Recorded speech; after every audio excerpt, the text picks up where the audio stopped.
ஒரு டீமில் நீ இறங்குற உடனே அங்கே நினச்சப்படாது குழப்பத்துக்கு இடம் கிடையாது. நான் கேம் ஆடிட்டு போயிட்டே இருக்கணும். எனக்கு இது தெளிவாகப்படுதோ அதை செய்யணும். இப்போ எந்த பொசிஷனில் ஆடுறனோ அந்த பொசிஷனில் நிறைய கான்சன்ட்ரேஷன் பண்ணி என்னென்ன மாதிரி ஒரு ஆள் அடிக்கலாம், வீடியோ பார்ப்பீங்க, இன்னும் பிளேயர் பார்ப்பீங்க, நார்த்து பிளேயர் பார்ப்பீங்க, எல்லாம் பார்ப்பேன் இல்லாமல் எப்படி ஒரு பொசிஷனில் என்னென்ன மாதிரிலாம் அடி கிடைக்கும், யார் யார் எப்படி கிடைப்பாங்க, இதை நிறைய திங்க் பண்ணணும். நம்ம அப்போ தான் அந்த வளர்ச்சி வரும். ஒரு ஆள் ஒரு நல்ல பிளேயர், ஒரு நார்த்தில் ஒரு பிளேயர் நல்லா ஆடுறா, ஒன்று எல்லாம் நம்மள மாதிரி தான். இப்போ அவங்கள நம்ம இப்போ அடிச்சே ஆகணும். அந்த ஒரு நல்ல பிளேயரை நீ 4 தடவை அடித்தா மட்டும்தான் நீ யாருன்னு தெரியும்.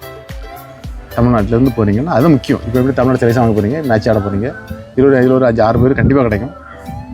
அப்போ நீங்கள் அதுதான் கான்சன்ட்ரேஷன் பண்ணுங்கள். ஹார்ட் ஒர்க் பண்ணுங்கள், நல்லா வரலாம். இந்தியா தான் நம்ம டார்கெட்டு. சிங்கம் அடுத்த இந்தியா போகிறது யாரெல்லாம் ரெடியாக இருக்கிறது? பிளேயர் எனக்கு இந்தியா போகணும், கண்டிப்பாக போகணும். நான் என்னுடைய எண்ணமும் உங்களுடைய ஆசையும் அதுதான். தேடி வருது, நம்ம தேடி போகக்கூடாது, அது தேடி வரும். கலைஞருக்கு உடனே ஒரு இண்டோர் ஸ்டேடியம் இது எங்களை மாதிரி என்ன சம்பவம் ஒரு அச்சீவ் பண்ணியிருக்காங்க, அச்சீவ் பண்ண உடனே கொடுக்குறாங்க. நீங்கள் அச்சீவ் பண்ணு, அதை அடிங்க. இப்போ எல்லாம் எதிரி யாருன்னு பாருங்க, அதை அடிச்சு பீஸ் பண்ணல கரெக்டாக கிடைக்கும். ஸ்னேக இந்தியா, வருங்கால இந்தியா.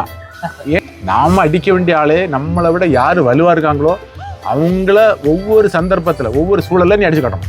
அப்படின்னா உன் பேர் வரும், கிடைக்கும், இந்தியா வரை கிடைக்கும்.